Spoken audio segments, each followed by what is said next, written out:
नमस्कार, जय हिंद न्यूज मराठीमध्ये आपले स्वागत आहे। भारतीय स्वातंत्र्य दिनी अहमदपूर शहरामध्ये तहसील कार्यालयातील ध्वजारोहण उपजिल्हाधिकारी मंजुषा लटपटे यांच्या हस्ते संपन्न झाले।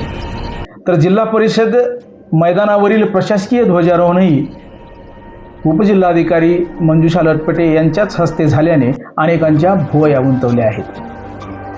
तहसीलदार यांना जाणून बुजून डावलण्याचा काय हेतू असावा अशी कुजबूज होताना दिसून येत आहे।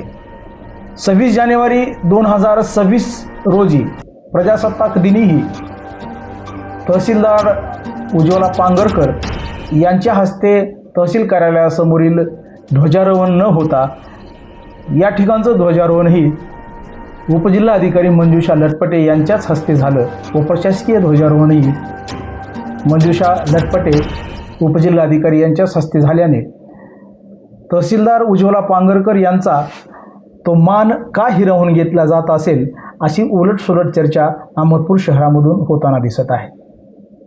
अशाच नवनवीन बातम्या आणि अपडेट पाहण्यासाठी पाहत रहा जय हिंद न्यूज मराठी। धन्यवाद।